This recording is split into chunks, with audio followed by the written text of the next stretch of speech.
Amen.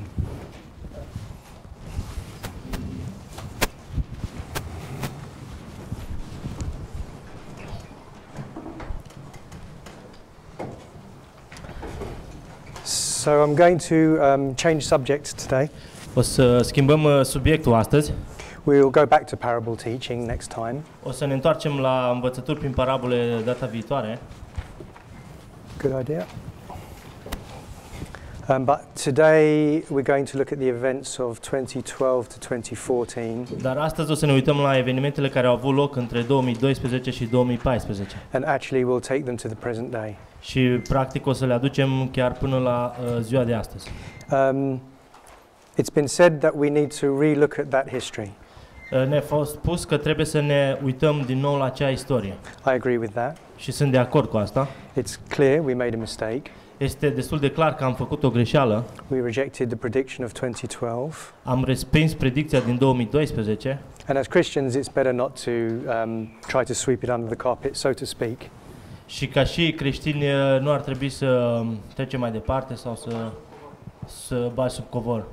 I'm not really suggesting anyone's doing that. I'm just saying it's best to confront our mistakes. Nu sugerez nimănui să facă acest lucru, să ascundă lucrurile astea, ci mai bine să le confruntăm.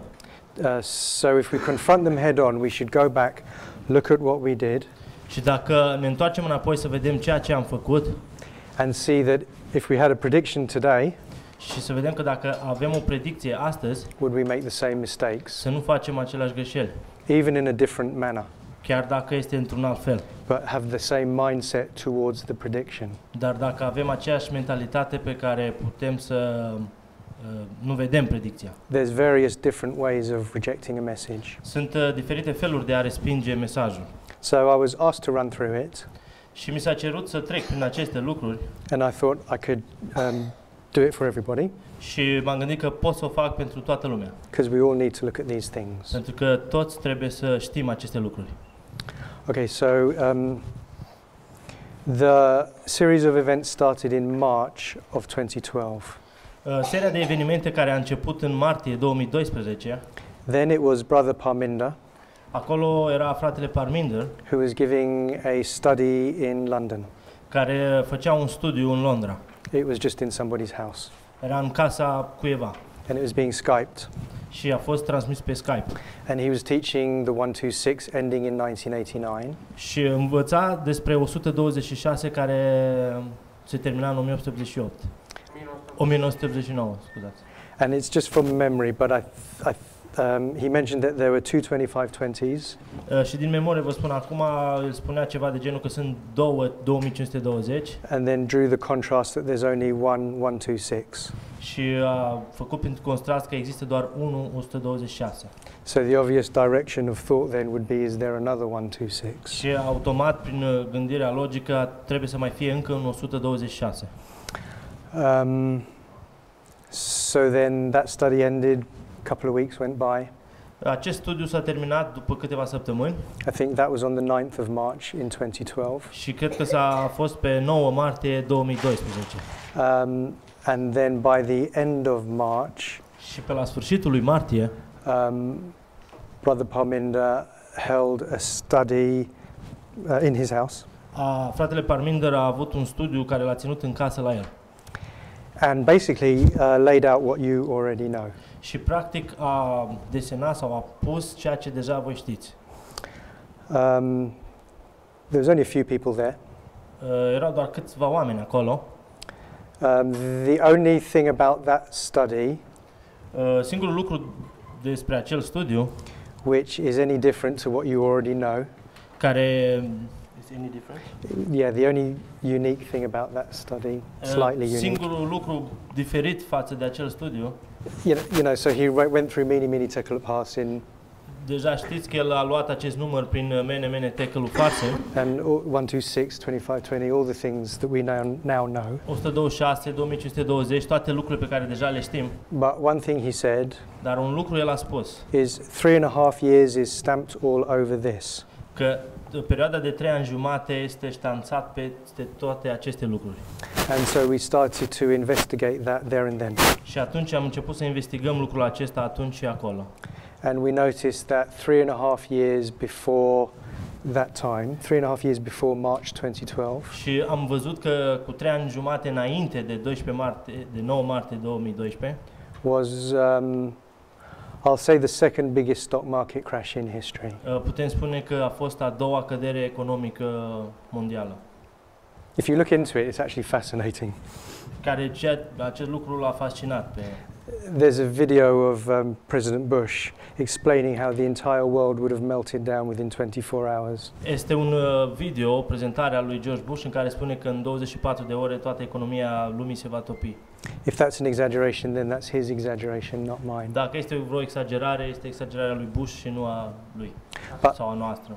But internally, dar în intern, Elder Jeff presents the shaking of 2014 fratele Jeff prezintă zguduirea din 2014 as starting in London in 2008. Începând în Londra în anul 2008. It was over an issue in the London church.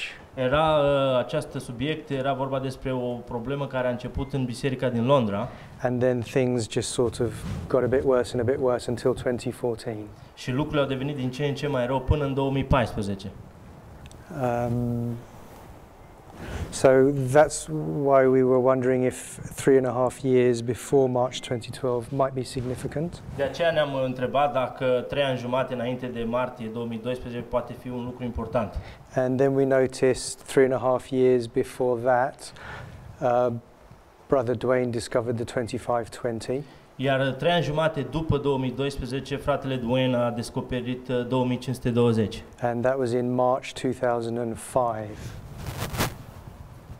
Și asta a fost în martie 2005. It was after 2012.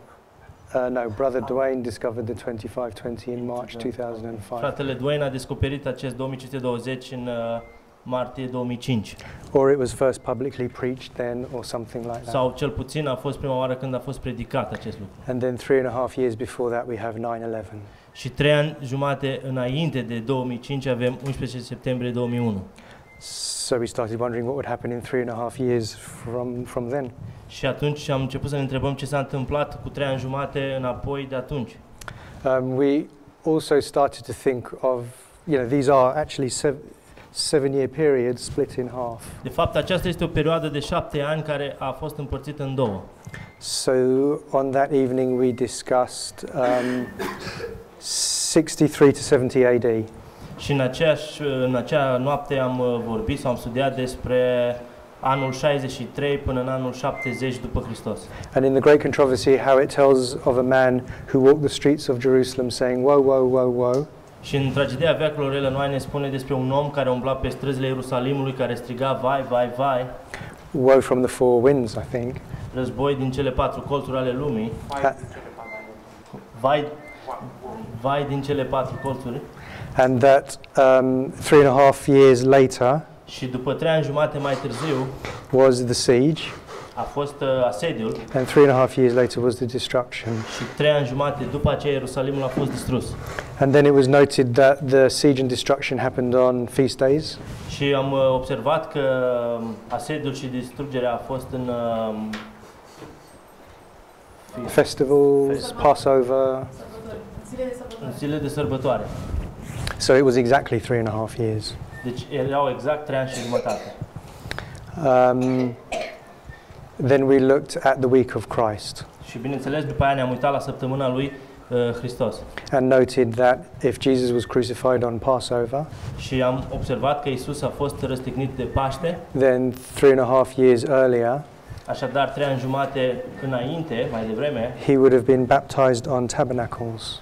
A fost botezat. And de sărbătoarea corturilor. Da. And the stoning of Stephen would also have been on tabernacles. Și omorârea lui Ștefan cu pietre a fost de asemenea în sărbătoarea corturilor. So by the end of the night, așadar, pe la sfârșitul nopții, one of that number was very impressed with the period of 7 years and a midway point. Unul dintre numere era impregnat cu o perioadă de 7 ani și cu un punct de mijloc. Also that evening we discussed the Karaite calendar. Și tot în aceeași noapte am discutat despre calendarul Karaite. Because of the feast days involved in all these 3.5 and midpoints. Pentru că aceste sărbători erau în legătură cu aceste perioade de 3 ani jumate și puncte de mijloc.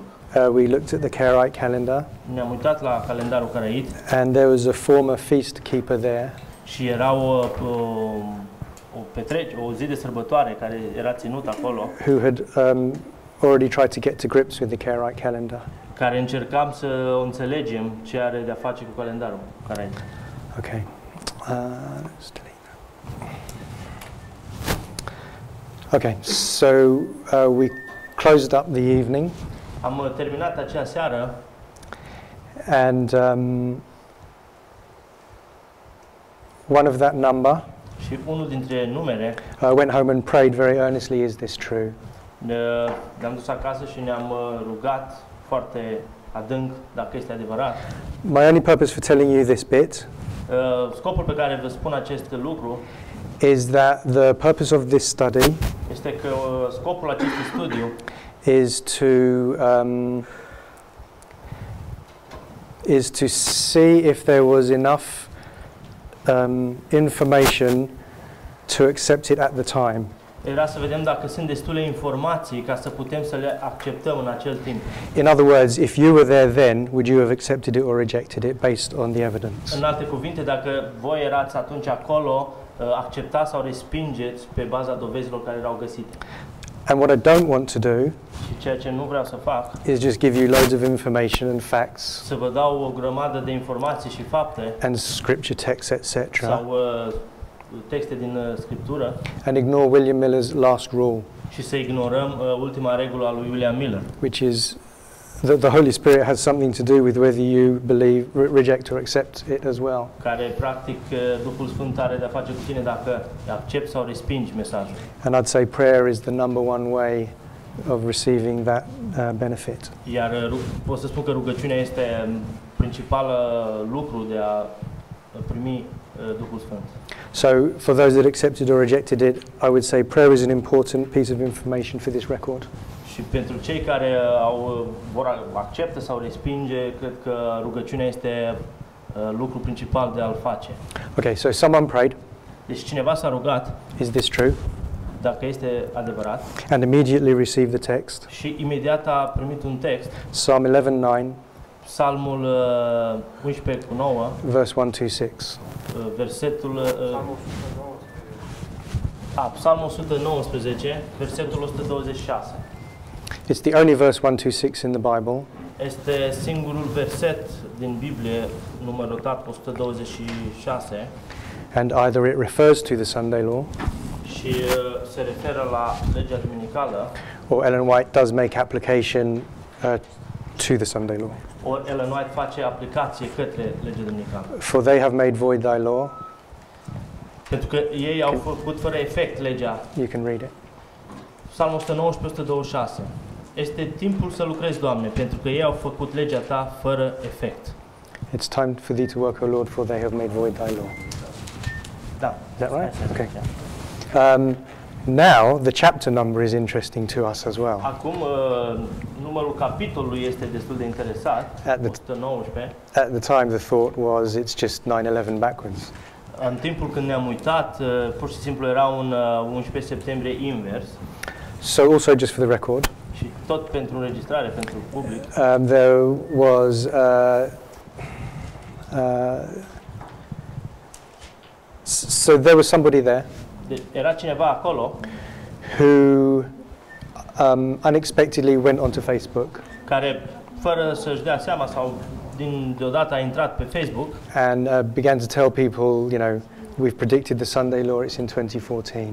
Care au început să spună oamenilor pe Facebook că noi prezicem legea duminicală în 2014. I don't need to tell you that's not how Elder Parminder works. Nu trebuia să vă spun, nu este genul de lucru al lui fratele Parminder. That wasn't part of the plan, in other words. În alte cuvinte, nu făcea parte din plan. So obviously, if that's all the information you have it was hours of study that night. Cam asta este informațiile pe care le putem le da despre studiul care a durat câteva ore în acea noapte. So if you get a very controversial punchline, conclusion, Dacă și totuși s-a ajuns la o concluzie controversată, without, say, the 5 hours of study, whatever, beforehand, în care nu s-au spus despre acele 5 ore sau cât a durat studiul, and it's very controversial, time setting, și este un studiu foarte controversat, și anume de punere de date, then it's kind of understandable that people might feel a little negativity towards it. este destul de înțelegător, să zicem, pentru că oamenii au fost un pic reticenți la așa ceva. I think, okay. So, then there were 4 or 5 more studies. Și după aceea au mai fost 4 studii. 4 sau 5 studii. There was 5 more. De fapt, au fost încă 5 studii. So the first one was a house meeting. Primul studiu a fost într-o casă, o întâlnire într-o casă. And this is where Elder Parminder, as you know how he studies, Și după cum știți, modul lui de studiu al lui fratele Parminder went into all the details and technicalities of Daniel 5, a intrat în toate detaliile și tehnicile din Daniel, capitolul 5, which wouldn't even cross my mind. care nici măcar nu ne trecea prin minte. And I'll be very honest, I sat there thinking, why are we doing this? Și ca să fiu sincer, chiar mă întrebam de ce facem asta. He asked questions like, did Daniel understand the writing? Fratele Parminder a pus întrebări de genul: Daniel a înțeles acea scriere? Could Daniel actually read it for himself, or did God give it to him? Putea Daniel singur să citească acea scriere pe perete sau Dumnezeu i-a dat înțelepciunea? What language was it written in, and why? În ce limbă era scris și de ce? These sorts of things. Toate de genul ăsta, întrebări de genul ăsta. And I'll go into this a bit later. Și o să vorbesc despre asta un pic mai târziu. But in this will now be the second meeting. Dar acum ne ducem la a doua întâlnire, al doilea studiu. In my opinion, și în opinia mea, the key to understand the key to proving the 126 was in this meeting. Cheia de a dovedi acest 126 se afla în această întâlnire. Okay, then there was, I don't remember the exact order, but there was a meeting held in a London church that we have. Nu mi-aduc aminte ordinea în care a fost făcute, dar mi-aduc aminte de o întâlnire care a avut loc într-o biserică în Londra. And then there was 2 at Elder Parminder's home. Și au fost 2 în care s-a ținut în casa lui fratele Parminder. And 1 at somebody else's home. Și încă o întâlnire la cineva acasă. And by now the class had become quite refined. Iar până la aceste 5 studii, clasa a devenit din ce în ce mai frumoasă, mai bogată. And Elder Parminder was lining our history up with the Millerites, as we do.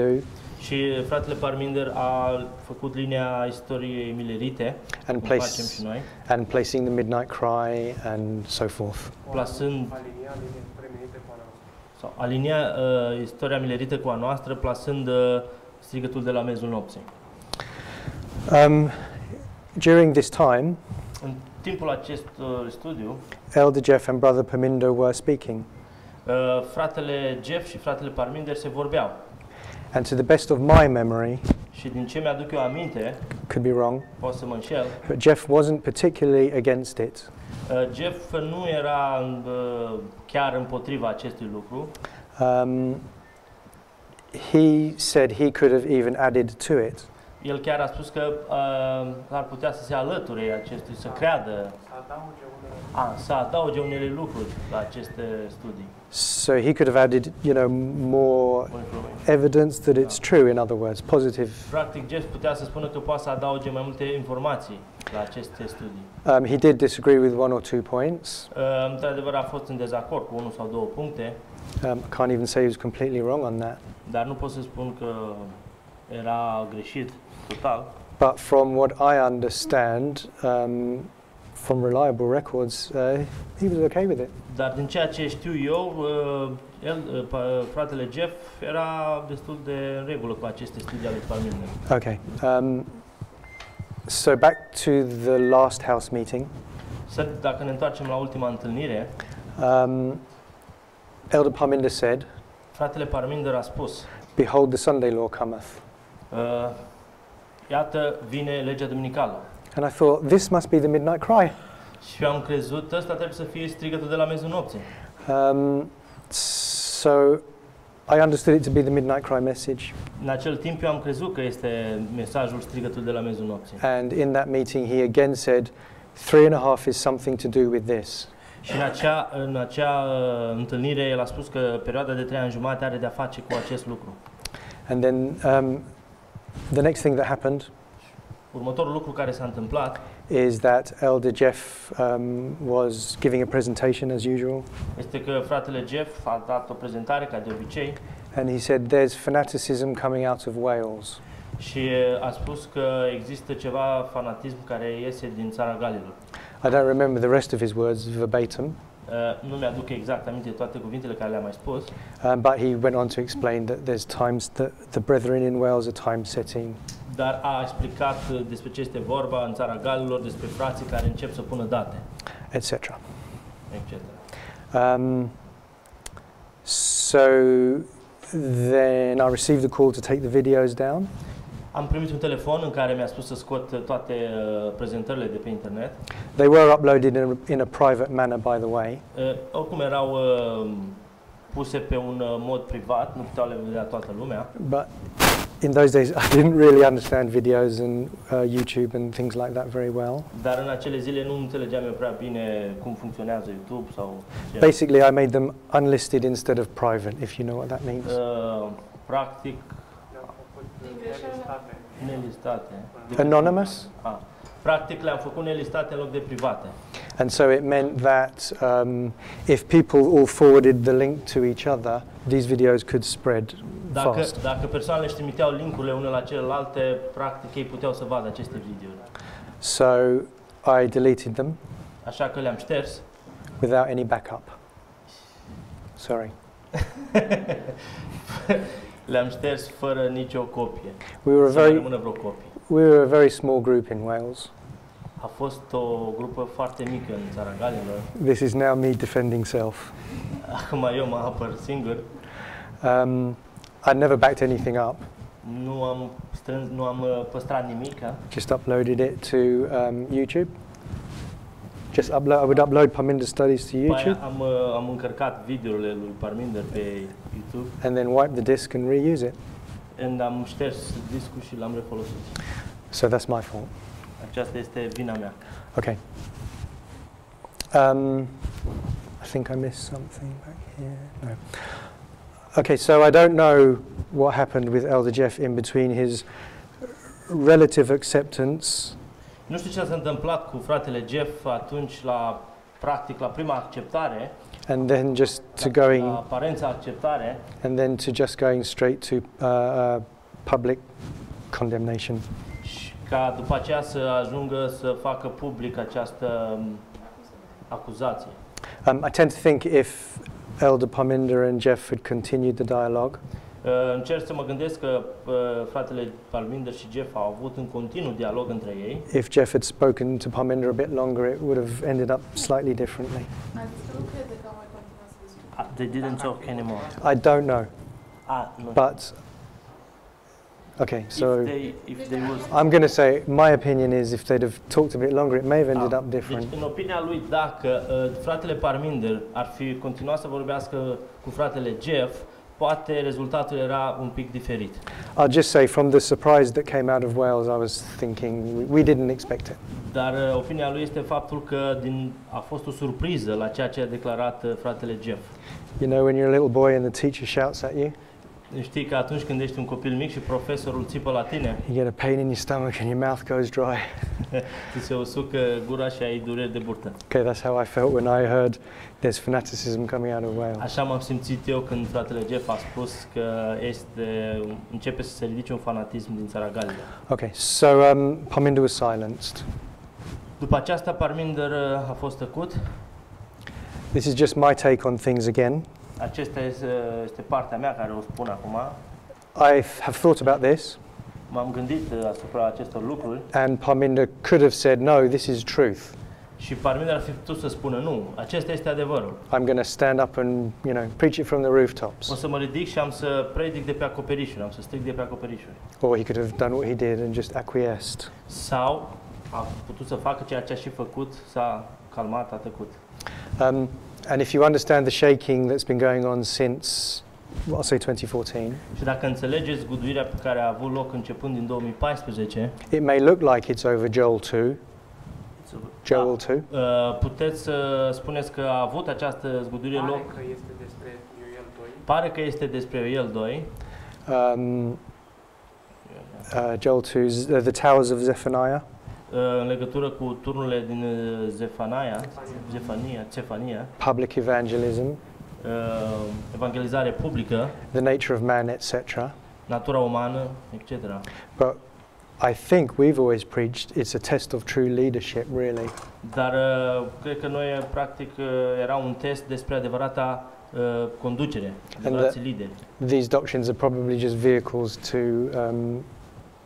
carry that doubt. Și aceste doctrine, practic, sunt adevărul care te conduce la aceste lucruri. If you remember, we talk about the alpha of apostasy, Dacă vă aduceți aminte, am vorbit despre apostazia alfa, being Lucifer's rebellion against Jesus in heaven. ca fiind rebeliunea lui Lucifer împotriva lui Isus în ceruri. Jesus was the true leader, Isus era adevăratul lider, but Lucifer wanted to be. dar Lucifer vroia să devină lider. And so he compared that with the alpha, with the omega of apostasy, Și a fost comparată această apostazie alfa cu omega. and compared it to Korah, Dathan, and Abiram. Și a fost comparată cu apostazia lui Coram și Core, Datan și Abiram. And the 250 princes Și celor 215 prinți who challenged the true leadership. în care They challenged the true care leadership, au provocat sau au contestat adevărata lideranță and they said, we're all holy. și a spus că toți suntem sfinți. Okay. So my point is, I think Parminder passed the test of true leadership at that time. Ceea ce vreau să spun eu, cred că Parminder a trecut acel test de lideranță sau adevăratului lider.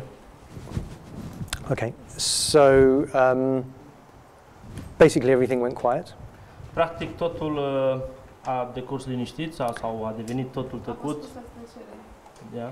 But some went away and continued to find time periods and the midway point. Went away. So some went away and studied, Dar cineva totuși a continuat să studieze and continued to look for time periods și a continuat să cerceteze timpuri sau perioade de timp and the midway point. și jumătăți, perioada de mijloc sau punctul de mijloc. I'm thinking if it was accepted, then the next gem would have been midway, midnight. Dacă ar fi fost acceptată următoarea nestemată, următorul diamant ar fi fost midway, punctul de mijloc. Some of them are quite Sau interesting. mezul nopții. Some of them are quite interesting. Un lucru foarte interesant, I suppose I should draw them. ar fi bine să-l desenez.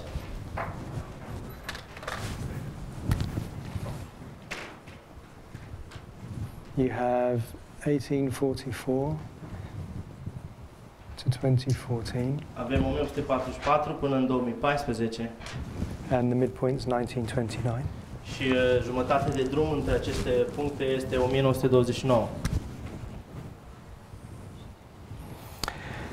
You have November 1989, Avem noiembrie 1989, November 1996. noiembrie 1996.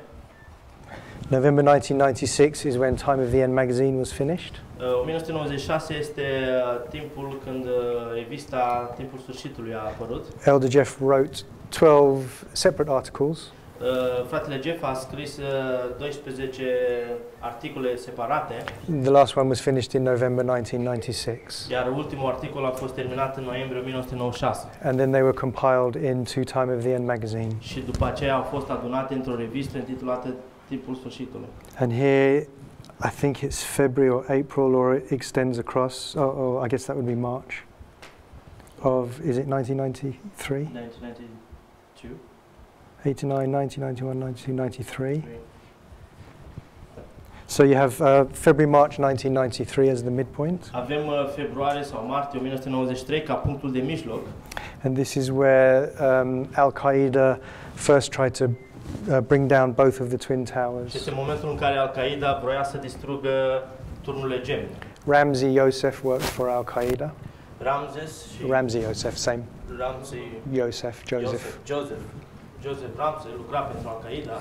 And he drove a truck bomb into the car park of one of them. Și a condus un camion care a parcat în parcarea celor două turnuri. And intended to explode it Plin de bombe, care a intenționat să explodeze in a manner which one tower would fall onto the other and bring them both down. într-un fel în care primul turn trebuia să cadă și să sprijine pe al doilea, să-l dărâme și pe al doilea. At the same time, Dar în același timp there was a Seventh-day Adventist offshoot, exista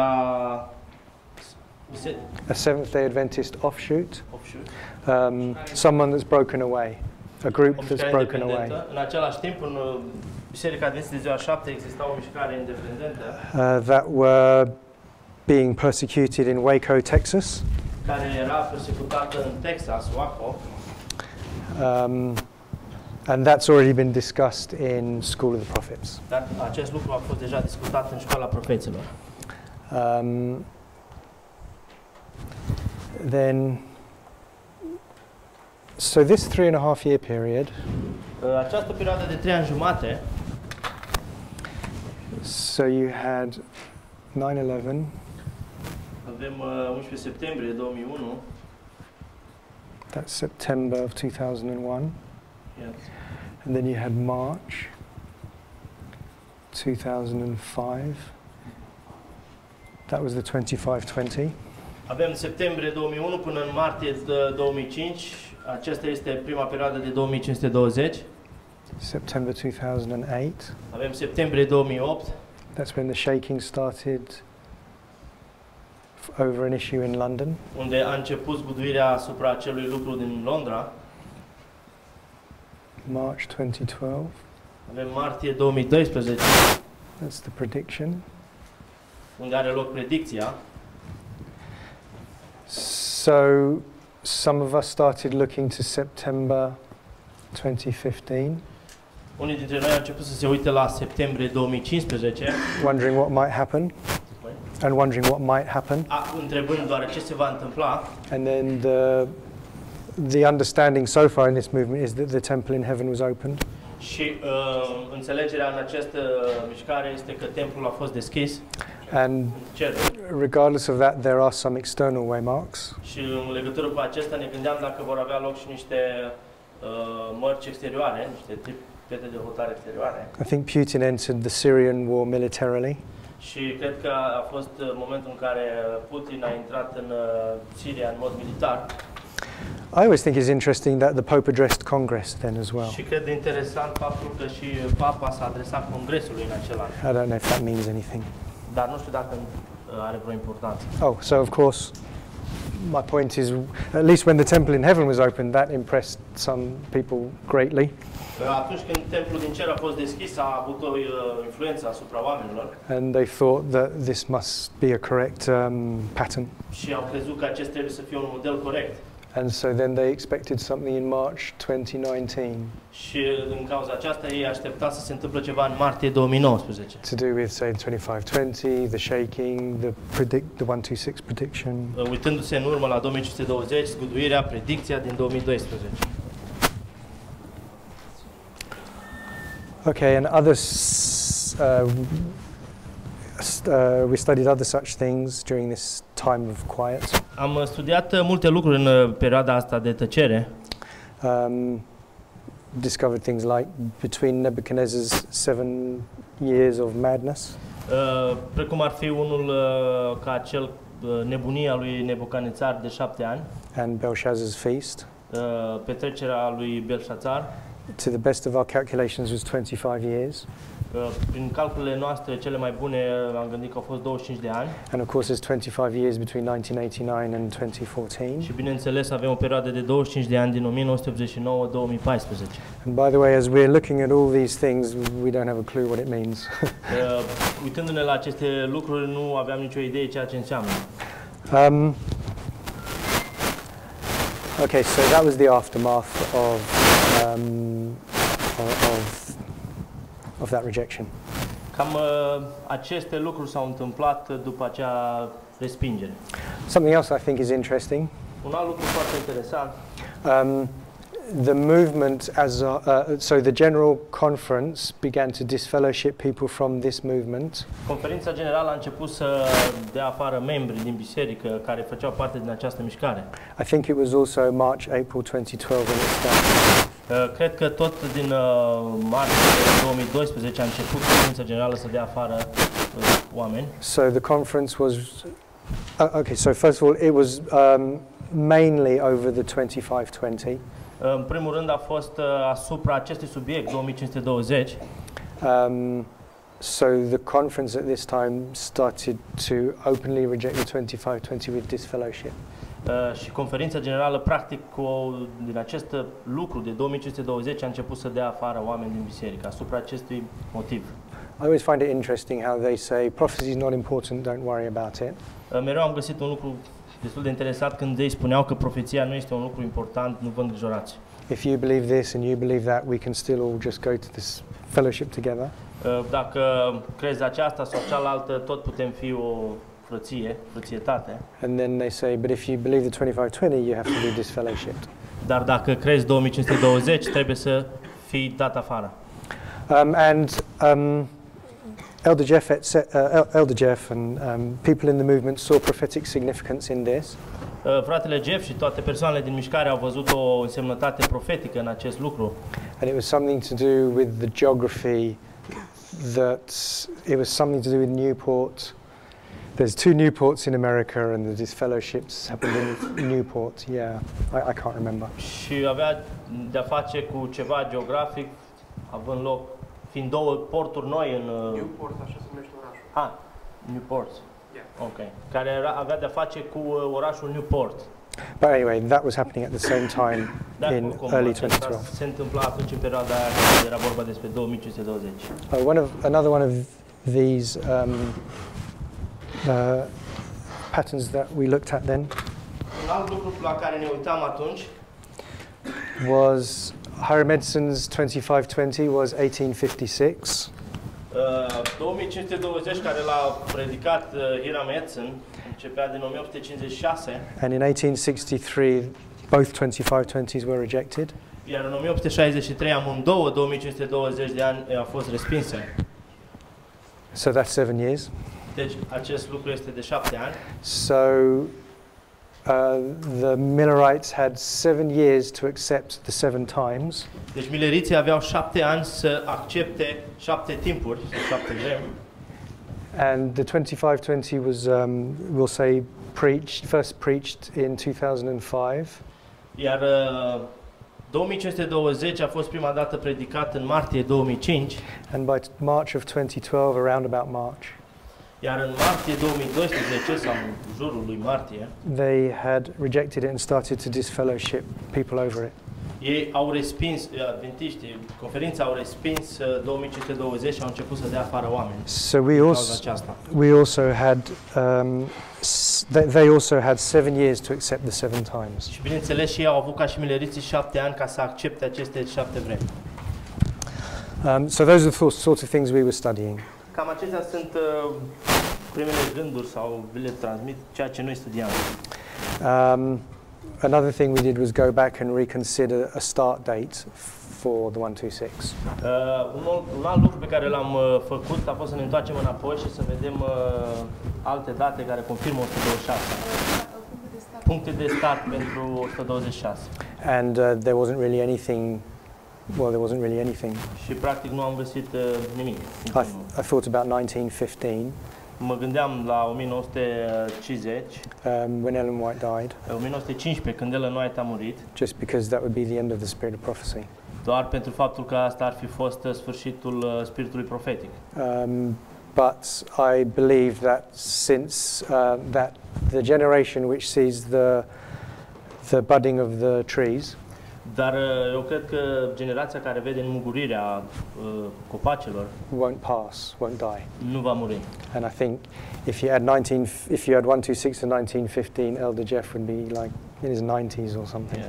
Și dacă am fi spus asta, din 1915 plus 126, fratele Jeff ar fi avut undeva la 90 ceva de ani. Okay, so that's basically the kind of things we were looking at in that aftermath. Cam acestea sunt lucrurile, în mare parte, la ceea ce noi ne uitam în martie 2012. And as these things were being studied, as these things were being studied, Lucrurile acestea fiind studiate sau studiind, an email dialogue had opened up between another person other than Parminder and Jeff. A început un dialog prin e-mail cu o altă persoană în afară de Jeff și Parminder. So another person had started emailing Jeff with all these things as they came up. O altă persoană a început să-i trimite un e-mail lui Jeff cu toate lucrurile astea care au apărut. And then so there was still some sort of a dialogue Deci going on. totuși încă exista un dialog care continua, care mergea. Okay, so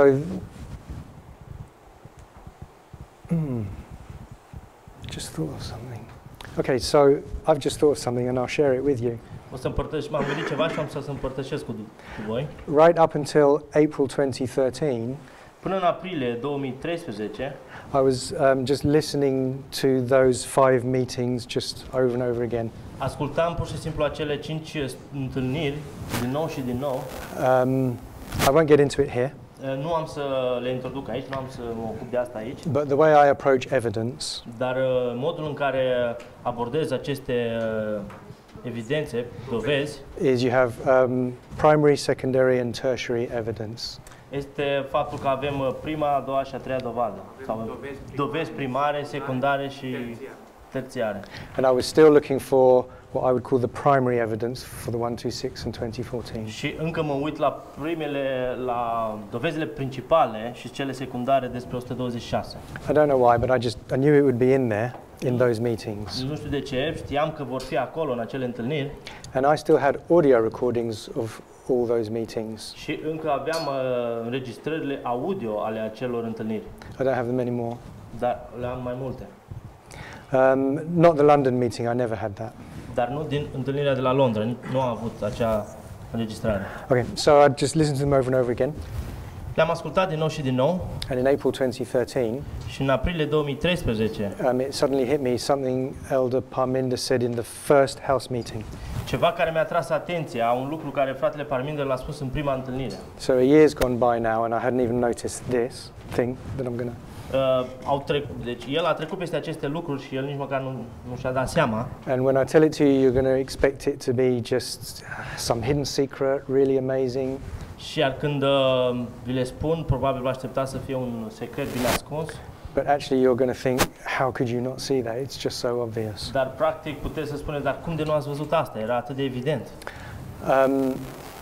Parminder had said that Belshazzar's feast and Mini Mini Tekel Parsin Parminder a spus că la petrecerea lui Belșațar, când a apărut Mene Mene Tekel Parsin, he said this is an executive judgment, not an investigative judgment. el a spus că acolo a avut loc judecată executivă și nu de cercetare.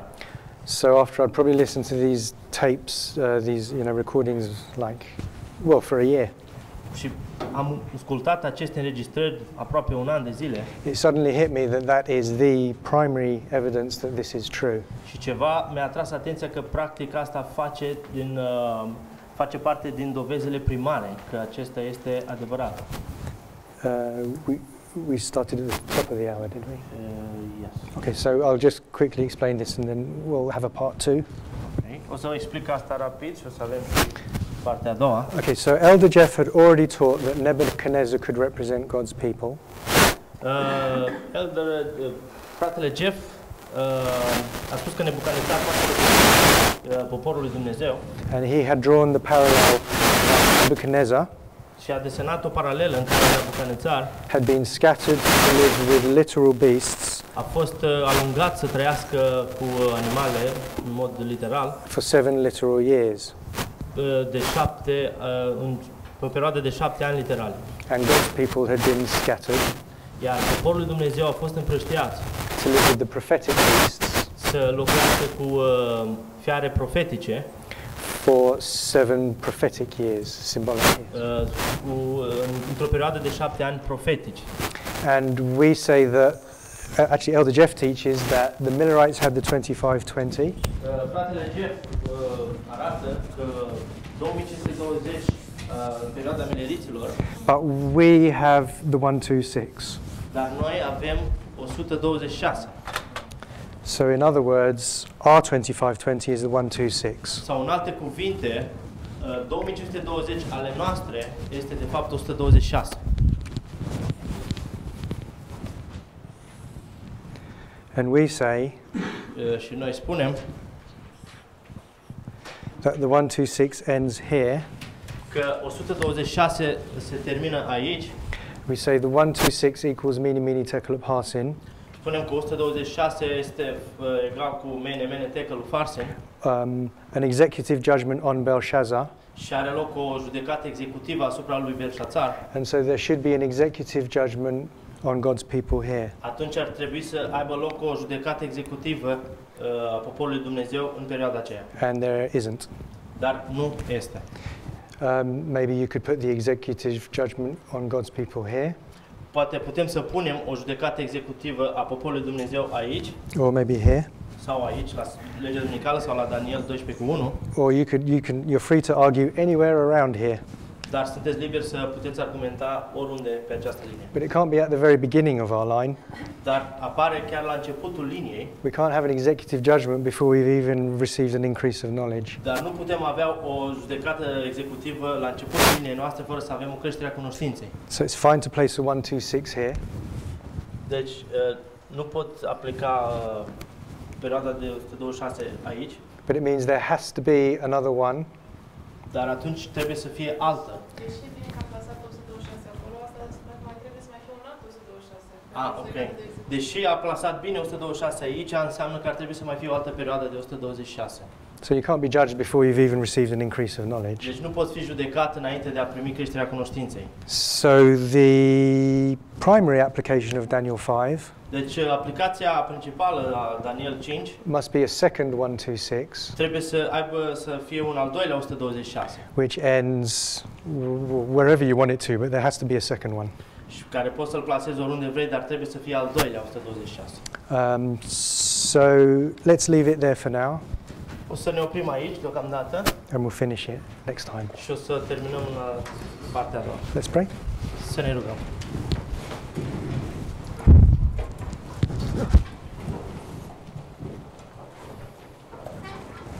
Dear Lord and Father in heaven, Tatăl nostru care este în ceruri, we thank you for the blessing of the midnight cry message. îți mulțumim pentru binecuvântările acestui mesaj al strigătului de la miezul nopții. We pray that you'll help us to live it and to learn it Te rugăm să ne ajut să-l trăim și să-l învățăm, and to love it and to share it with others in a humble, caring manner. să-l iubim și să-l împărtășim cu alții într-o formă umilă.